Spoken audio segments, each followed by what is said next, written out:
thank you for this amazing Mother's Day that we have for us today. Please bless all the mothers and hope they have an amazing day. And please speak to Jose today and thank you, Christ.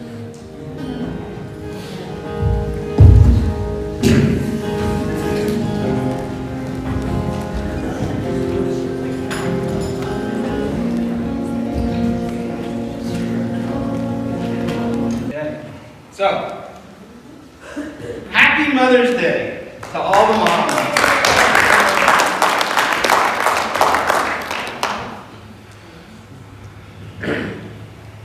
Mother's Day church sermon.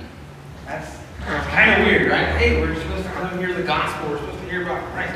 But it's Mother's Day. Like, okay, so how do we... Best way I could do it is I kind of went to the Bible where it talks about moms and mothers, and what's there is pretty cool. So we're going to start off with a little bit of reading first, and that's going to kind of put us into the mind frame. So I gave today was a late day, so I gave the list late. Are we ready? We are ready. However, when you get to 1 Timothy, we have to switch back to New King James because for some reason this program has thrown away the last 5 verses of the 1 Timothy. Okay. I love New King James. We could do it all in New King James. No. All right. I'm going to read off of there. How's that? Make it easy for everybody. Except for me. John 16, verse 21. Says, a woman giving birth to a child has pain because her time has come.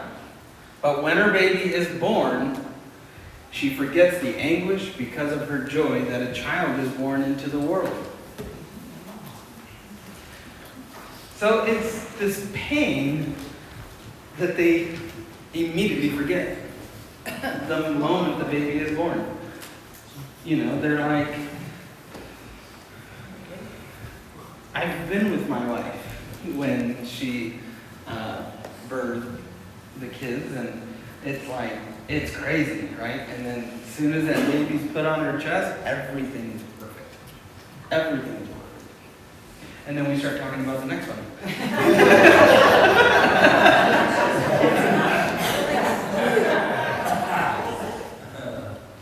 But we forget. Or moms forget, that love, that it's something that is just, God made women perfect. Women. They're not perfect, but God made them perfect. Right? If you say I'm perfect and you're no longer humble,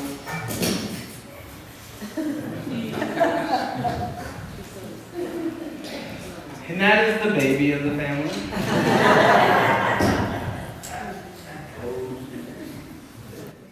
All right, let's go to Genesis.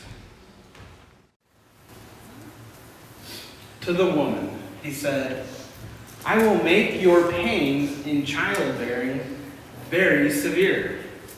With painful labor you will give birth to children. Your desire will be for your husband, and he will rule over you. So, it's part of the curse, right? The initial curse. And, well deserved, but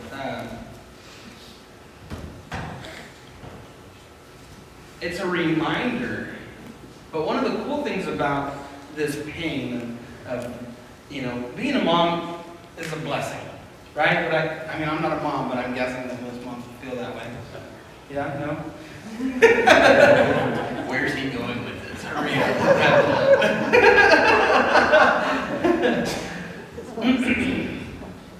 And so this, if we tie these two together, what it takes, not everybody can be a woman, right? Only girls are. But not every woman gets that opportunity to be a mom. And so on Mother's Day, this is what we're going to cover. And and what that means. Like as men, as children, as we think about what that means. For us to be here, our mothers had to go through that. That pain, that severe pain. And if you're a mom, then you had to go through that. And if you have more than one children, again, you've decided that the pain was really tough, but I'll go ahead and do it again. I think that really is, I mean, most, and I can talk to guys because we're, I'm a guy. So most of the times, if we do something and we didn't like it, like it hurt or something, chances are we're not going to do it again. Try not to. We'll try not to.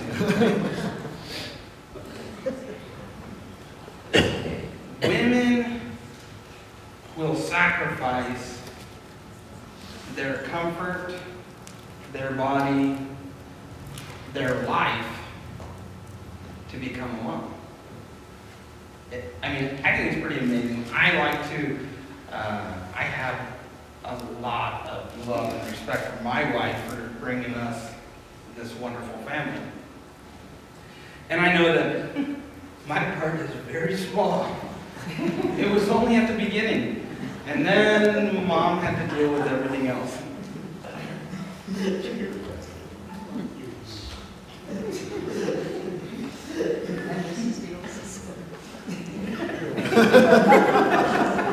Hey son, get off your phone.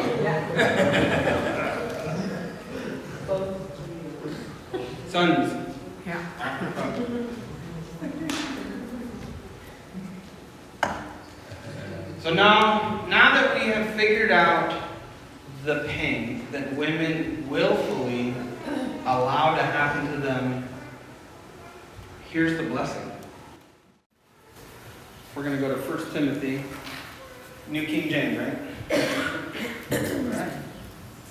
Nevertheless, she will be saved in childbearing if they continue in faith, love, and holiness with self-control.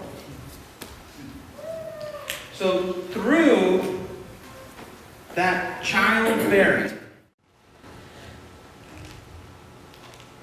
a woman is saved. That's pretty special. I mean, that would be a reason to have kids.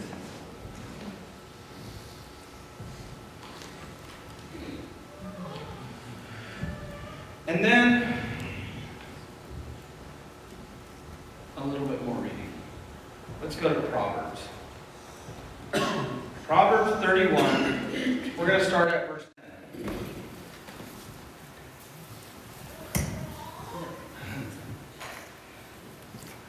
A wife of noble character, who can find? She is worth far more than rubies. Her husband has full confidence in her and lacks nothing of value. She brings him good, not harm, all the days of her life. She selects wool and flax and works with eager hands. She is like the merchant ships, bringing her food from afar. She gets up while it is still night. She provides food for her family and portions for her female servants. She considers a field and buys it. Out of her earnings, she plants a vineyard. She sets about her work vigorously. Her arms are strong for her tasks. She sees that her trading is profitable, and her lamp does not go out at night. In her hand she holds the distaff and grasps the spindle with her fingers. She opens her arms to the poor and extends her hands to the needy. When it snows, she has no fear for her household, for all of them are clothed in scarlet. She makes coverings for her bed. She is clothed in fine linen and purple. Her husband is respected at the city gate, where he takes his seat among the elders of the land. She makes linen garments and sells them and supplies the merchants with sashes. She is clothed with strength and dignity. She can laugh at the days to come. She speaks with wisdom, and faithful instruction is on her tongue. She watches over the affairs of her household and does not eat the bread of idleness. Her children arise and call her blessed. Her husband also, and he praises her. Many women do noble things, but you surpass them all. Charm is deceptive, and beauty is fleeting.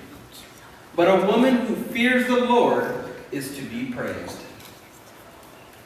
Honor her for all that her hands have done, and let her works bring her praise at the city gate.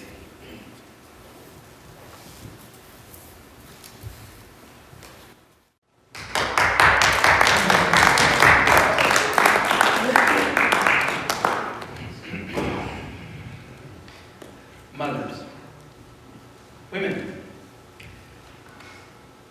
this world would not be the same without you. It wouldn't be. It wouldn't be.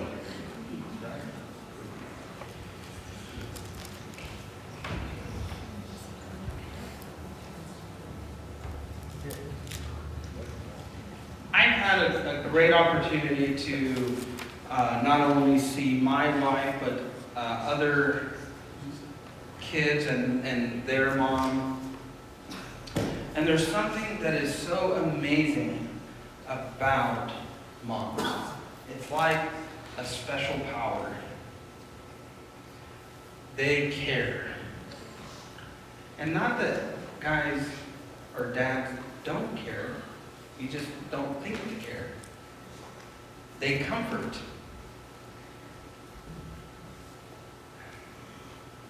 Women have, and moms have this way that if somebody is messed up, having a bad day, they don't even have to say anything. They can look, they can hug, touch, and all of a sudden there's comfort.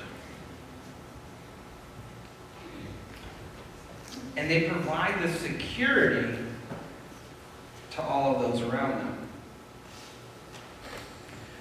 Interesting, we talk a lot about things that are said but aren't really in the Bible, things that we've attributed to the Bible but aren't really there. One of the things that I teach my boys is that they need to provide and protect. These are very strong attributes in men that we like to go to. One of those things, the one that we focus on the most, is providing, right? We like to work. We will spend all of our life at work. And while we're there, we want to protect, but most of the time we're away. So if you are a man and you are away, then chances are that your wife or the mother of your children is providing and protecting. Wait, but that was our job. As I talk to my boys and my kids about work and about working with other people, and I'm thinking about moms, I go to the workplace and I imagine talking to my boss and saying, hey, I need you to do more work today. I need you to pick up the slack of your coworkers for the same amount of money. And most guys are like, sorry, wrong guy. But if our job as dads is to provide and protect, do you think that moms are normally like, okay, I'm not going to do it? They will gladly do everything that it takes to protect that household. to comfort, to provide. You know, we say, oh, the Bible is so chauvinistic. But we just read that the woman was working, was buying and selling. It's man that wants to limit what a woman can do. If you are a good husband or father, I promise you, your wife will only do what her job, her part.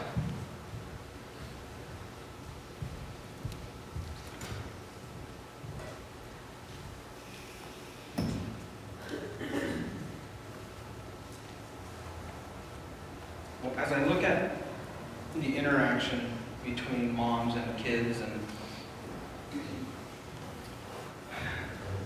take my kids for example, because that's the example I have. We were at a practice, and Susanna had a scrape on her knee that she took from playing basketball with the boys. But anyway, come practice time on my team, she's crucial on my team. I'm like, hey, you got to get over it. I need you to be the shortstop. You have to hit the balls. You can't cry. You have to run hard. It was sliding practice, and she started crying, and I'm like, run to the pole and back. She ran to the pole. She came back. She forgot that her knee hurt. That's me. If mom was there, it would be totally different. But mom would have made her feel better. I tried to make her forget about it. Moms are very, very special. It's not, like I said, it's not like I don't want my child to not hurt anymore. It's not like I don't care that she's got an owie. I do care. But we still have a job to do, and I need her to be my shortstop.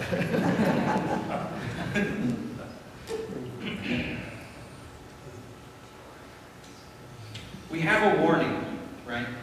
It says the woman will try to be about her husband's business, and that has happened in many households, right? Where the woman is so much more stronger than the man, or the man is weak, or the man is not leading his family to Christ, and the woman has to, which was our household for a while.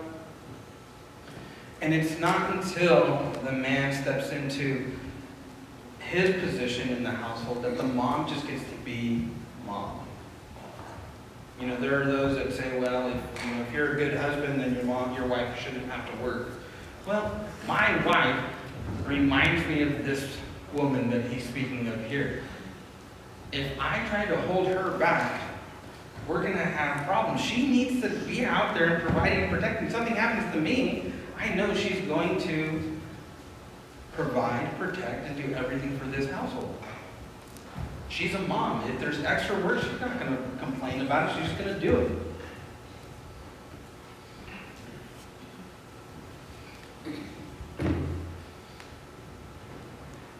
Guys are like managers. We're like, well, I didn't make that mess. They had to clean that up. I'm not going to clean that up.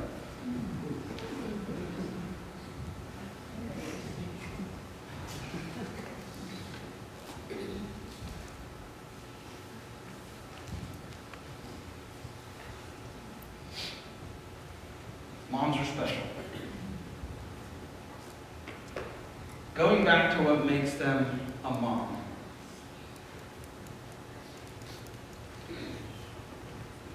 It's very apparent that power that a mom has over her baby. When the babies were born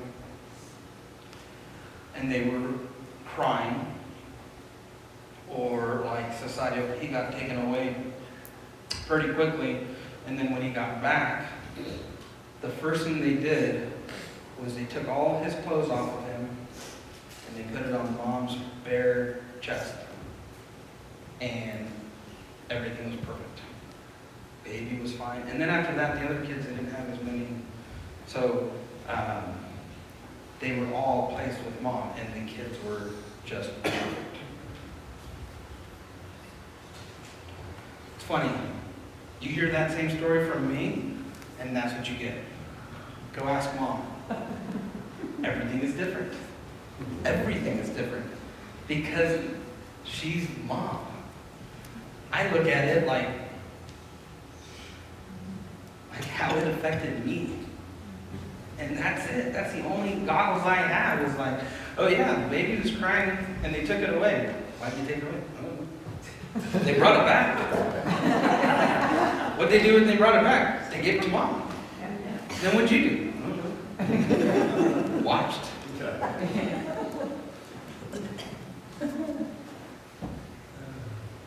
Kids. Your moms, and me too, sacrifice their bodies and potentially their lives. That baby that I just called out over there tried to kill my wife.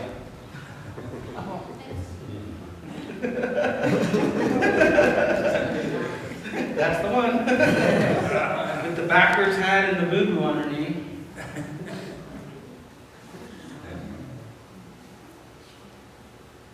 Moms are very special.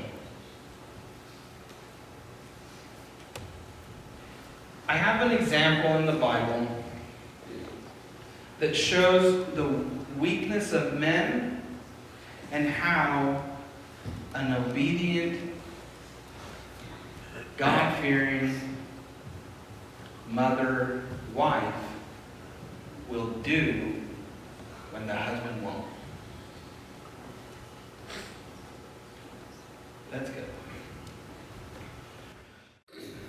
But Zipporah took a flint knife, cut off her son's foreskin, and touched Moses' feet with it. Surely you are a bridegroom of blood to me, she said. So the Lord let him alone. At that time, she said, bridegroom of blood, referring to circumcision. So what was happening here was the Jews kind of fell away from tradition while in Egypt. And so as they're going out, Pharaoh lets all the Egyptians go out, and they're all asked to go back to the covenant made with Abraham, and all the Jewish men were supposed to be circumcised. Well, Moses, being the humble person that he is, he said that, not me.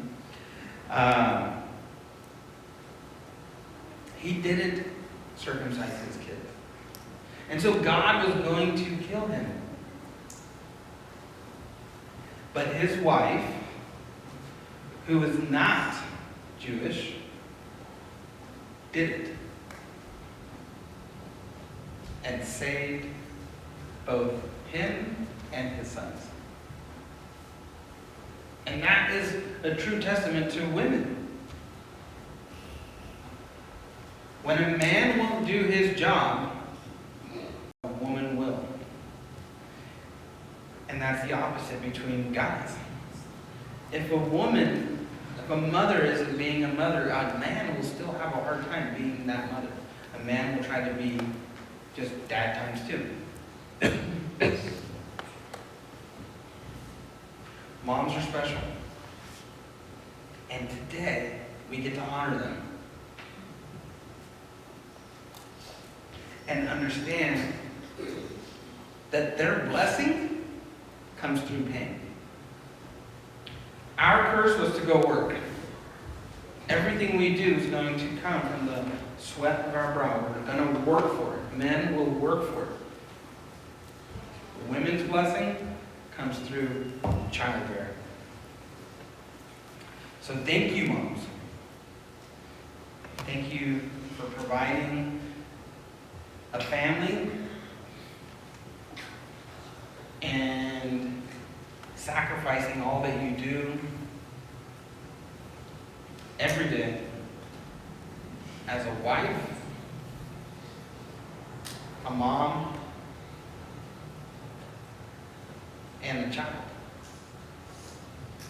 So on this day, kids, all kids, honor your mom. And thank God for her.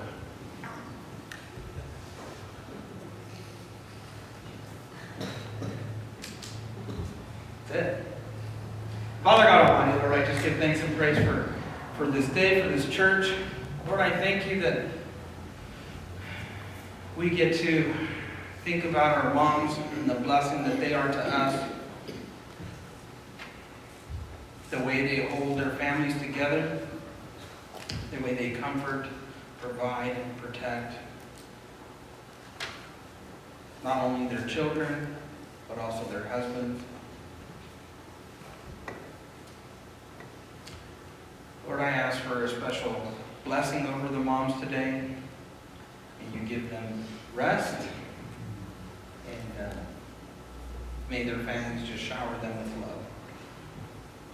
Lord, I thank you for sending your Son, that we could honor him, that we can read your words. None of this is possible without Christ.